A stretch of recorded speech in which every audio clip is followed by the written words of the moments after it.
আসসালামু আলাইকুম রহমতুল্লাহ বরকাত। শুরু করিতেছি মহান আল্লাহ তাআলা নামে, যিনি পরম করুণাময় ও অত্যন্ত দয়ালু। মাদকের বিরুদ্ধে লড়াই পর্ব 5-এ আপনাদেরকে স্বাগত। আজকে জানবো যে মাদক জিনিসটা কি, মাদক দ্রব্য কি। মাদক দ্রব্য হলো একটি রাসায়নিক দ্রব্য যা গ্রহণে মানুষের স্বাভাবিক শারীরিক ও মানসিক অবস্থার উপর প্রভাব পড়ে এবং যা আসক্তির সৃষ্টি করে। মাদকদ্রব্য বেদনা নাশক কর্মের সাথে যুক্ত থাকে। মাদকের প্রভাবে তন্দ্রাচ্ছন্নতা, মেজাজ পরিবর্তন, মানসিক আচ্ছন্নতা, রক্তচাপ পরিবর্তন ইত্যাদি শারীরিক ও মানসিক পরিবর্তন হয়। মূল কথা, মাদক গ্রহণে ব্যক্তির সিএনএস সেন্ট্রাল নার্ভাস সিস্টেম এ এক ধরনের পরিবর্তন দেখা দেয়, যার ফলে মাদক সেবনকারী ব্যক্তির শারীরিক ও মানসিক অনুভূতির এক ধরনের পরিবর্তন আসে, যাকে তারা নেশা হিসেবে বিবেচনা করে। মাদক গ্রহণ করলে মানুষের শারীরিক মানসিক অবস্থার ব্যাপক পরিবর্তন ঘটে এবং মাদক দ্রব্যের উপর নির্ভরশীলতা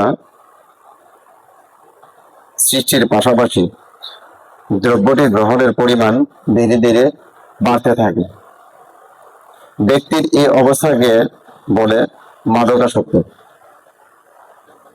এবং যে গ্রহণ করে তাকে বলে মাদকাসক্ত।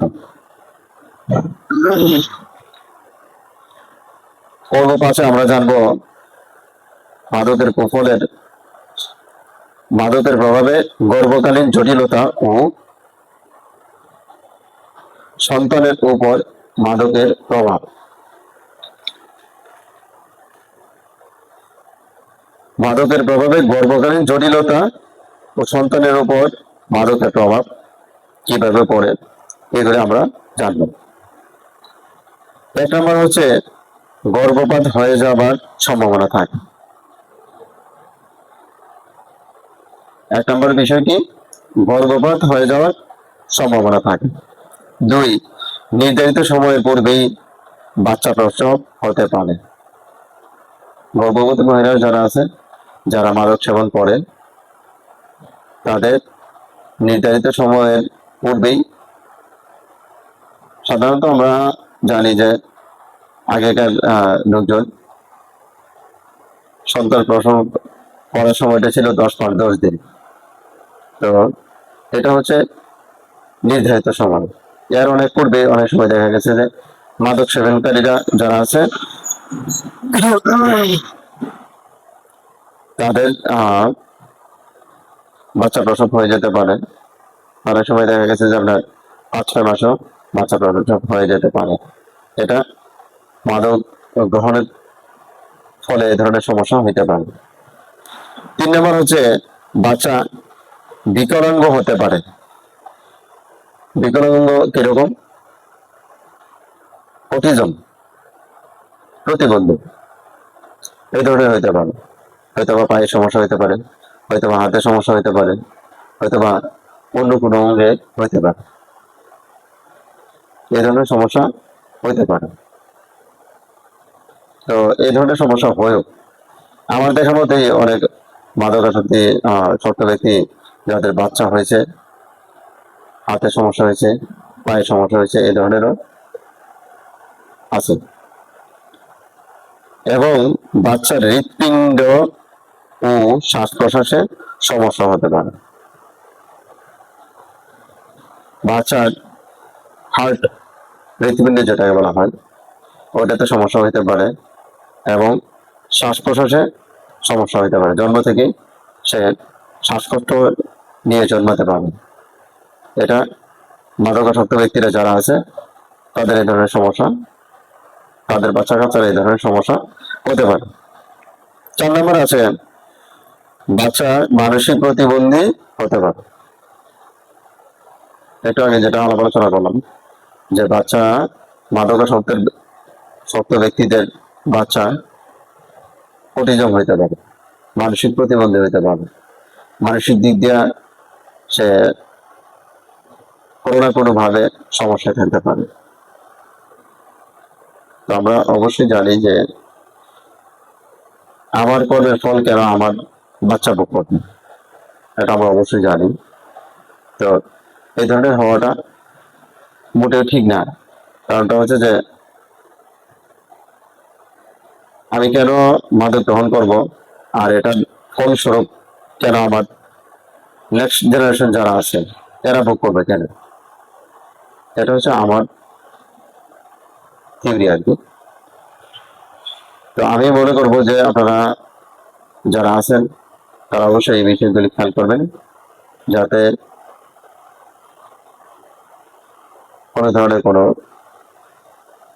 আমার কর্মের কারণে যাতে আমার নেক্সট জেনারেশন যারা আছে তাদের কোনো ধরনের কোনো সমস্যা না হয়। 5 নম্বর হচ্ছে নেশার কারণে মা বাবার কাছ থেকে বিভিন্ন ধরনের রোগ, যেমন HIV, এইডস, হেপাটাইটিস বাচ্চার মধ্যে সংক্রমিত হতে পারে। খুব গুরুত্বপূর্ণ একটা বিষয়। নেশার কারণে মা বাবার কাছ থেকে বিভিন্ন ধরনের রোগ, যেমন HIV, এইডস এবং হেপাটাইটিস বি এবং সি বাচ্চার মধ্যে সংক্রমিত হতে পারে। 6 নম্বর হচ্ছে বাচ্চার মধ্যেও মাদকের নির্ভরতা আসতে পারে। আপনি যদি মাদকাসক্ত হন, আপনার নেক্সট জেনারেশন যারা আছে এরাও, এদের মধ্যে মাদকের একটা প্রভাব পড়তে পারে।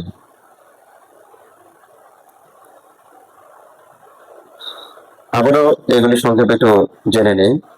1 নাম্বার, গর্ভপাত হয়ে যাওয়ার সম্ভাবনা থাকে। 2 নাম্বার, নির্ধারিত সময়ের পূর্বেই বাচ্চা প্রসব হতে পারে।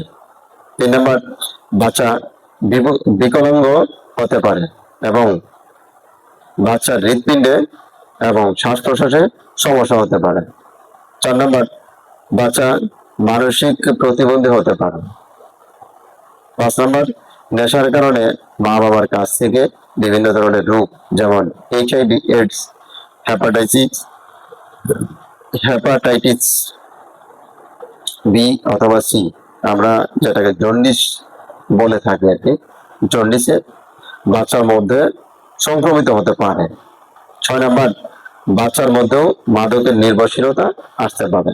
যেমন আপনি মাদকাসক্ত, আপনার নেক্সট জেনারেশন যারা আসবে তাদের মধ্যেও মাদকাসক্তের একটা প্রবণতা থাকতে পারে।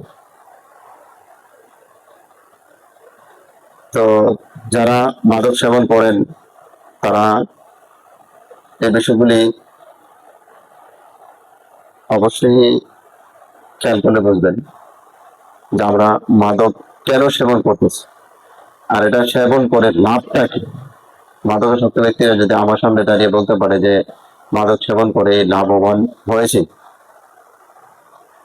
তাহলে আমি আপনাদের সামনে যে বিচার দেওয়ার ওই ধরনের বিচারে আমি দেবো ইনশাআল্লাহ।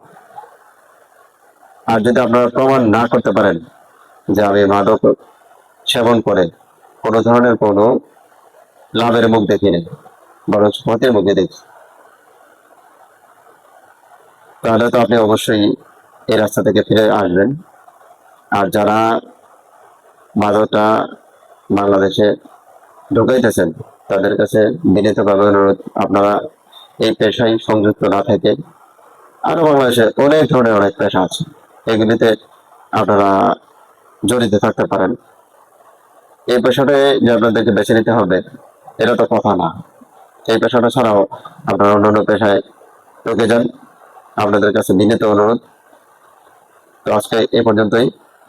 ভালো থাকবেন, সুস্থ থাকবেন, সকলের সুস্বাস্থ্য ও মঙ্গল কামনা করে বিদায় নিচ্ছি। আসসালামু আলাইকুম ওয়া রাহমাতুল্লাহি ওয়া বারাকাতুহু।